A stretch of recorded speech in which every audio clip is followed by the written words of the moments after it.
ইবনে কাইয়্যিম রাহমাতুল্লাহ আলাইহি বলেছেন, মা মাজা ফিদ দুনিয়া আহলামুন ওয়া মা বাকিয়া মিনহা আমালি।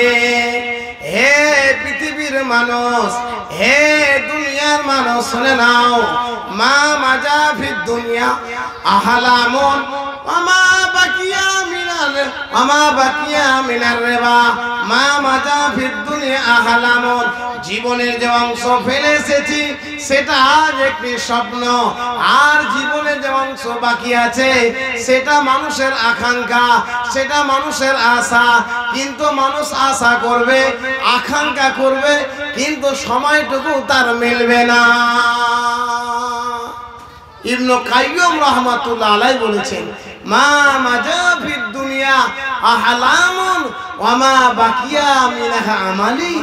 জীবনের যে অংশ ফেলে এসেছি সেটা একটি স্বপ্ন, স্বপ্নের মতো সময়টা চলে গেছে। ওয়া মা বাকিয়া মিনহা আমালি, আর জীবনের যে অংশ বাকি আছে সেটা মানুষের আকাঙ্ক্ষা। জি ভাই, আল্লামা দেলওয়ার হোসেন সাঈদী সাহেব তিনি বক্তব্যের মাঝে মাঝে এই কথাটি বলতেন যে একজন গায়ক এই গানটি গাইছে, নিঃশ্বাসেরও বিশ্বাস নেই, সেকেন্ডেরও দাম নেই, কখন আছি কখন নেই। একবার বলা হয়েছে, দ্বিতীয়বার আবার শুরু করেছে, নিঃশ্বাসেরও বিশ্বাস নেই, সেকেন্ডেরও দাম নেই, কখন আছি কখন নেই। এই গান গাইতে গাইতে দুনিয়া থেকে শেষ। তারপরে আমরা এই দুনিয়াতে তাকাব্বুর, অহংকার, আর কত মারামারি আর হিংসা। একটি গল্প মনে পড়ে গেল, এই গল্পটি পড়েছিলাম গল্পের মাধ্যমে জ্ঞান। খুব সুন্দর একটি উদাহরণ এই দুনিয়া সম্পর্কে আপনাদের সামনে দিব, তারপর হাদিসের দিকে যাব ইনশাআল্লাহ। এক ব্যাঙ আর এক সাপ, দুইজন বন্ধু করেছে, দোস্তি করেছে।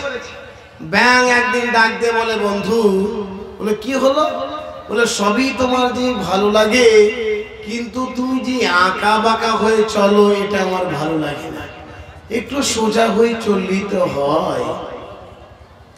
সাপ মনে মনে বলল যে আমার সব কিছুই চলার পথে ভুল ধরলি। যে সাপ ব্যাঙকে বলল, তুমিও তো হে চিরিক চিরিক করে পোশাক করো, তুমি আবার কোনটা ভালো? তো ব্যাঙ বলছে, ওটা আমার ডায়াবেটিস হয়েছে, আমার এটা অসুবিধা, কিন্তু তুমি যে আঁকা বাঁকা হয়ে চলো এটা আমার ভালো লাগছে না, একটু সোজা হয়ে চললি তো হয়। সাপ মনে মনে চিন্তা করলো, আমার সব কিছুই চলার পথে ভুল ধরলি, বলে দিয়েছে এক ছোবল। ছোবল তো লাগে নাই, ব্যাঙ দিয়েছে এক লাফ। ব্যাঙ দিয়েছে এক লাফ, পানির ভিতরে আছে। সাপ মনে মনে চিন্তা করছে কখন উঠবে দেখে। সারাদিন পরিশ্রম করে গরু চড়িয়ে যাচ্ছিল এক রাখাল। রাখাল চিন্তা করে এইখানে ফুসফুস করে কি, তাকিয়ে দেখে নদীর কোলে এক সাপ। রাখাল সারাদিন খায়নি, খিদে রাগ ধরেছিল, তেমনি গরু মারা লাঠি দিয়ে, যারা খিদা লাগে কেমন রাগ ধরে, খিদে রাগ ধরেছিল, তেমনি গরু মারা লাঠি দিয়ে আচ্ছা করে পিটিয়েছে। পিটিয়ে আইলের ওপরে একবার শার্ট করে রেখে দিয়েছে, সোজা তীরের মতো করে বানিয়ে রেখে দিয়েছে। ব্যাঙ মনে মনে চিন্তা করছে, মালের কোনো খবরও তো নেই, কোনো তো আওয়াজও তো নাই। ব্যাঙ পানি থেকে ওঠার পরে দেখে সাপ শার্ট পাট করে শুয়ে আছে। ইংরেজিতে বলছে, হাউ ইউ, বন্ধু তোমার নড়াচড়া নাই কেন? গুতা দিয়েছে তাও নড়ে না।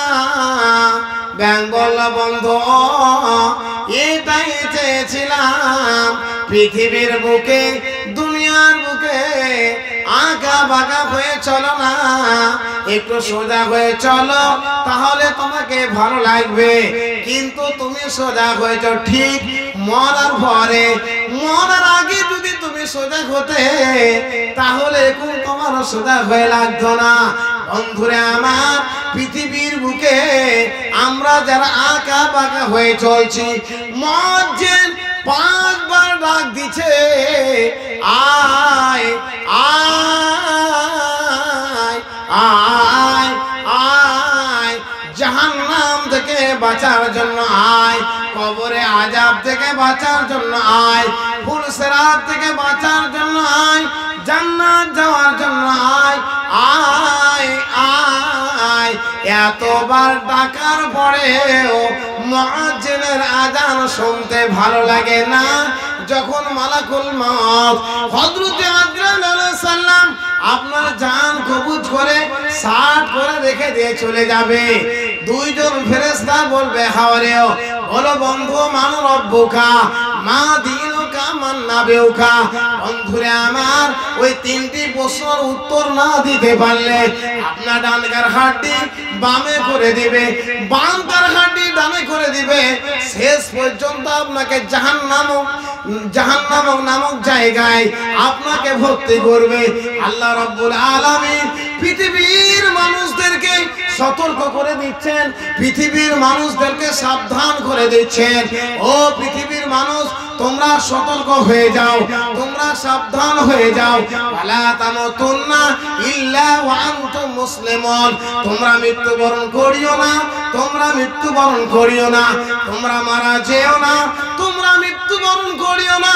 আপনি বলবেন মাওলানা সাহেব, আল্লাহ পাক রব্বুল আলামিন সূরাতুল আল ইমরান 185 নম্বর আয়াতে আল্লাহ পাক পৃথিবীর মানুষদেরকে চ্যালেঞ্জ দিয়েছেন। কি চ্যালেঞ্জটা দিয়েছেন? কুল্লু নাফসিন যায়কাতুল মউত।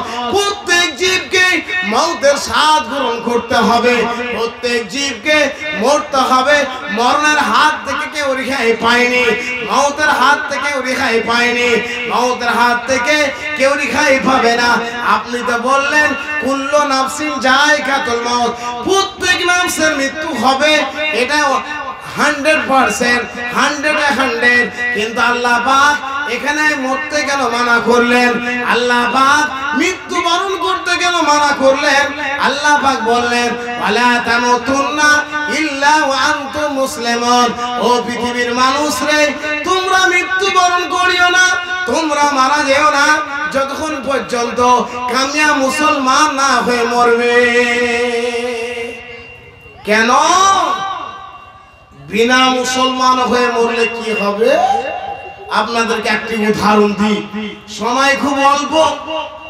উদাহরণটা কি? ভারত এবং বাংলাদেশের বর্ডার, ভারত এবং বাংলাদেশের বর্ডার। আপনি যদি বাংলাদেশ যান, বিনা ভিসা, বিনা পাসপোর্ট, বিনা ছবিতে যাওয়ার মাত্রই আপনাকে বিএসএফ ধরে হাড় হাড্ডি ভেঙে চূর্ণ বিচূর্ণ করে আপনাকে আবার রিটায়ার করবে বহরমপুর হসপিটাল বা আপনাকে আপনার নীলরতন। কেন? কি অপরাধ করেছেন আপনি গো? অপরাধটা হলো ভারত এবং বাংলাদেশের আইন হলো, ভারতে আসতে গেলে ভিসা নিয়ে আসতে হবে, পাসপোর্ট নিয়ে আসতে হবে, ভোটের ছবি নিয়ে আসতে হবে। বিনা পাসপোর্ট বিনা ভিসাতে কোন ব্যক্তি যদি আসে, বিএসএফরা ধরবে, ধরার পরে হাড় হাড্ডি ভেঙে দিয়ে জেলখানা নামক জায়গায় ভর্তি করবে। আল্লাহ পাক বলেন ওয়ালা তামুতুন্না ইল্লা ওয়া আনতুম মুসলিমুন। পৃথিবীর মানুষ রে, তোমরা মৃত্যুবরণ করিও না যতক্ষণ পর্যন্ত কামিয়া মুসলমান না হয়ে মরবে, যতক্ষণ পর্যন্ত ইমানদার না হয়ে মরবে, ততক্ষণ পর্যন্ত তোমরা মৃত্যুবরণ করিও না। মারা গেলে কি হবে? দুইজন ফেরেশতা তোমার 60 বছর, 70 বছর, 80 বছরের জীবনের মাত্র 3টি প্রশ্ন করবে। ওই 3টি প্রশ্ন উত্তর দিতে না পারলে তোমাকে জাহান্নাম নামক জায়গায় ভর্তি করবে। অতএব তুমি সতর্ক, অতএব তুমি সাবধান হয়ে যাও।